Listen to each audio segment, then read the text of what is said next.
So how's it going, everyone? Thanks for stopping by and checking out my channel. So for today's video, I'm going to be giving you guys my review of the Cyberpunk 2077 expansion, Phantom Liberty. Now, I was able to receive a review code from CD Projekt Red, so I was able to put in well over a week's worth of playtime into the game. Now, unfortunately, due to the embargo, I'm not allowed to show you any of my captured gameplay, at least for a couple more days until we're closer to the release. Now, they said they were going to provide me with some background footage to show you guys, but I never received the background footage. I only have the screenshots that they gave me. So for the background of this video, I'm just going to show you guys the new screenshots that they provided me, and I'm going to show you guys some of the trailers and the footage that's already out there. So I apologize for that, but they didn't want any of us to use our own gameplay, you know, to avoid spoilers and stuff like that. But as of recording this video, it is about 6 in the morning. And the reason I'm recording this at 6 in the morning is because I wanted to experience everything that this DLC had to offer. Now, this was a much anticipated DLC. It's been well over, 2 years now? Cyberpunk came out in, 2020? So it's been almost 3 years. And to go this long without any content, that's pretty unheard of for most games. So there was definitely a lot of hype around this DLC, so I wanted to experience everything that it had to offer before I gave you guys my review. So I've officially played through the entire expansion. I've done all of the gigs, I've done the side missions, I've went and tested all of the new vehicles. So I've experienced the entirety of the DLC story. There's multiple DLC endings, so I've went back and I've replayed it a couple times to experience all the endings. There's a new ending to the main game after you beat the DLC, so I experienced that. So I've completed pretty much everything there is to do in Phantom Liberty. There might be one or two iconic weapons out there that I might have missed, because some of your decisions that you make in certain missions can affect your rewards. So there's still a couple choices that I'm going to have to go back and try to do a different outcome to see if it gives me a different iconic weapon as an award. But to my knowledge, I have now officially completed everything in Phantom Liberty. So first up, let's talk about performance. That was one of the big issues when the game released a couple years ago. It was so bad it got taken off of the Sony PlayStation Store, and it didn't launch in a good state. So here we are a couple years later. Did I have any performance issues with the game? And honestly, no.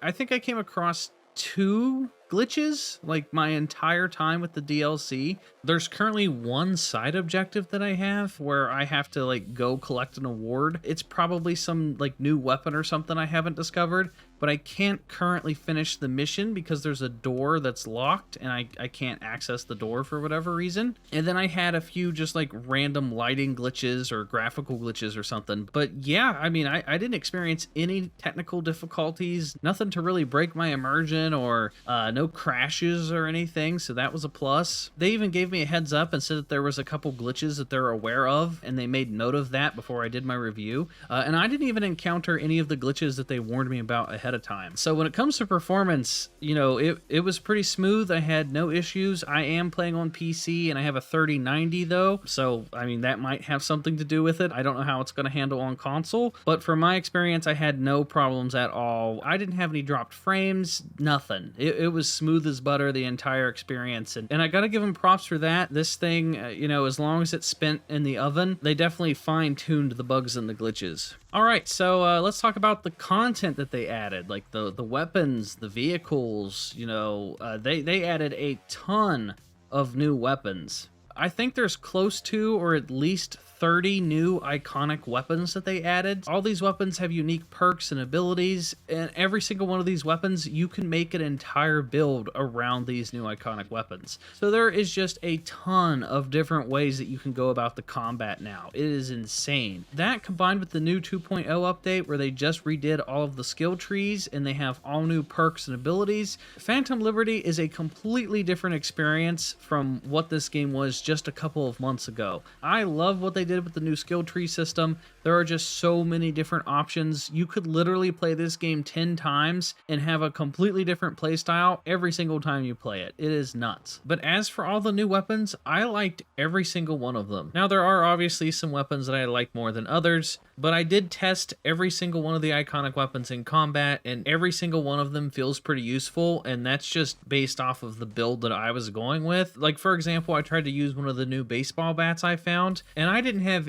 any of the blunt weapon melee perks. And the new baseball bat I found was just absolutely wrecking people with no perk points put into melee. So I can't even begin to imagine how powerful the new baseball bat's going to be with somebody that has a full melee build. And they just absolutely nailed the feel of the weapons. If you guys were a fan of the base game and the way that they did the weapons and stuff, you are absolutely going to love all the new weapons that they added to Phantom Liberty. So what about the new vehicles? With the 2.0 update, they added vehicle combat, they have a new AI system, they have police chases now, and you know, with the whole new police system, there's a wanted level system, and if you get up to max wanted level, they send like everything they have at you, and they'll just send just guys in body armor and cyber psychos, and it's just all the new vehicles they added, the vehicle combat, the police system, all that stuff was a great addition to the game. I liked every single one of the new vehicles they added. I went on a half an hour police chase just to test how good the police system was, and I think it's on par with like Grand Theft Auto 5's police system, and I definitely like the final tier of the wanted level in Cyberpunk a lot better than the final tier, you know, like a 5-star wanted level in Grand Theft Auto. It's just a lot more intimidating when you get a max wanted level in Cyberpunk, because the amount of stuff they send at you when you get max wanted level is just nuts. And it's definitely a ton of fun to just play around with the new police system. And it definitely adds a lot of life to the city now. But all the new vehicles and the vehicle combat definitely has my seal of approval. So next up, let's talk about the story. Now, I'm not going to get into any spoilers, but overall my impressions of the story was, you know, I liked it. It wasn't perfect, but it kept me entertained. The writing was a little questionable in spots. There was definitely some twists and turns, and your choices definitely have some impact on the story. Now, the Phantom Liberty DLC story is a kind of like a mini story completely separate from the main game story. So there's a number of different choices that will affect the ending that you get for Phantom Liberty. And then once the Phantom Liberty DLC is over, then it's going to put you back into free roam, and then it kind of sets you up to then, you know, play the regular game. You can still free roam and do whatever side missions and stuff you have left over. And then once you're ready to make your final decision and end the game, you're going to have the option to choose a completely brand new ending to the base game. Now, I'm not going to spoil it or anything, but I do definitely think it's worth checking out, and I'll say it's definitely a bittersweet ending. I'll put it that way. I haven't had enough time to let it digest. I don't know if I really like the ending or not yet. It's definitely going to be one I'm going to have to sit on to let digest and see if I really like it or not. But it's definitely on par with the base game's endings, where I didn't really like any of the endings. I kind of dislike them all equally in a good way. You know, not every story is going to have a happy ending, and the new ending is definitely interesting. I think the new ending will take you about an hour to complete, so there's definitely a lot of content there. But taking a step back, talking about the Phantom Liberty story itself, Idris Elba completely stole the show. He was a really good addition to this game. He fits in perfectly. He absolutely nails the role. His character was interesting, had a lot to say, had a lot of dialogue. He was basically the main focus of the DLC. Like, he stepped into this role and just absolutely nailed it, and he's probably one of my favorite parts of this expansion, and it was just awesome. And same with Johnny Silverhand and Keanu Reeves coming back. Johnny Silverhand actually had a lot of lines. Like, he did a lot more than what I was expecting. I thought he was just going to pop in every now and then, and it was just going to be brief. But, you know, there was a number of different times that he popped up and you could interact with Johnny, or there'd be like some dialogue going on and he would be popping up in the distance, just, you know, kind of lingering and listening in. And Johnny Silverhand definitely showed up a lot more than what I was anticipating, and he fits in perfectly. It's pretty seamless. I was definitely not expecting them to take advantage of Johnny as much as they did, and, you know, it makes sense. Like, during the main story, he pops up all the time, so it wouldn't really make much sense if you went off and did all these adventures in Dogtown and for some reason Johnny wasn't there. So I'm really glad that they brought Keanu Reeves back, because he does such a good job with Johnny Silverhand, and he does a great job in this DLC as well. And I can't, I want to say so much more about the story, but I really can't without spoiling anything. I can't really give you guys any hints at all, or it's gonna kind of ruin the experience. But to summarize it, both of them knocked it out of the park. The story was good. I enjoyed it. The writing isn't perfect. I would have done some things a little bit differently, but I can excuse some of the writing because just the mission design and the side missions and just the whole package was just so well put together that any of the writing issues I can just look past. So the story didn't hook me completely, but I was just having so much fun that I didn't care. So now let's talk about the one gripe and the one downside that I have. Now, this is going to sound like a weird complaint, but I feel like there's too many weapons that they added to the game to match the amount of combat that you're going to experience. So, for example, I took my pre-existing character from when I played this originally 2 years ago on the Xbox One, and I used the cross save and I was able to bring them over to PC. And on that saved character, I had everything completed in the base game. I had like all the missions, all the side quests, everything done. And the problem was, well, once you beat the game, there's no new game plus, and once you beat all the gigs and all the side missions, the city's kind of dead. There's nothing really to kill. Like you can kill random people on the streets and stuff. There's no like large groups of enemies to really test out and, you know, enjoy your new weapons and enjoy these new abilities and stuff. Well, with this DLC, once you beat the DLC, you kind of go back to not really having too much to do again, which is kind of a problem.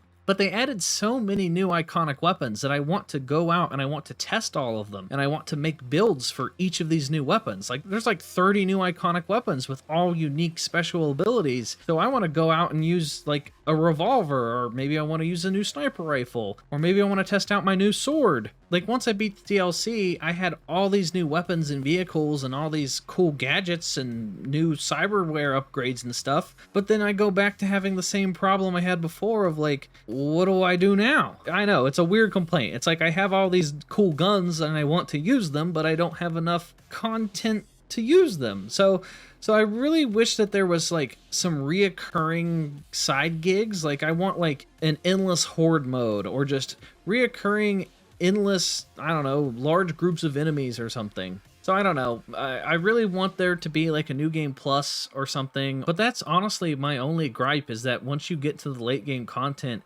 you have all this stuff, but you don't really have anything left to do, which is why I recommend that you don't do what I did. Honestly, if you're going to come back into Cyberpunk, I would just start a new character. Just a completely new character. Play up to the point where you come in contact with the Voodoo Boys, and then once you do the Voodoo Boy questline, I think then you have access to Dogtown, and then once you get access to the DLC area, I would completely beat the entirety of the DLC and then finish through the main story, because you're definitely going to want to play through the main game with all of these new weapons and gadgets and stuff. So I would just start a new character. That way you can experience the whole new skill trees and all the new iconic weapons, and you know, you'll actually have things to kill with your new weapons. And trust me, the game is just, it's not the same game that you might have played a year ago or 2 years ago. It's a new, fresh experience, and I had an absolute blast.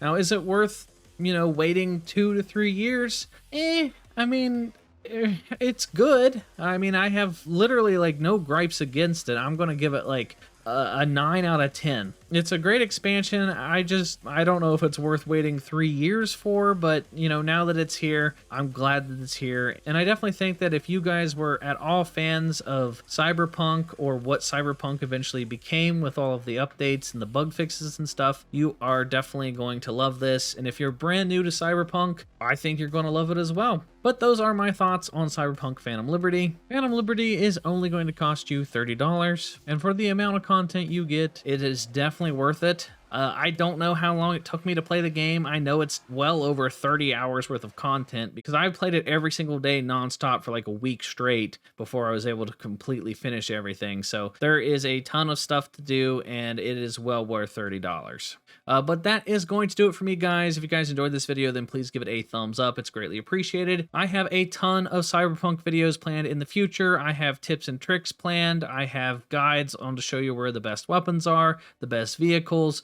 I have build guides planned. So if you're new here, hit the subscribe button, hit the bell for notifications, and that is going to do it for me, guys. And I will talk to you all in the next video.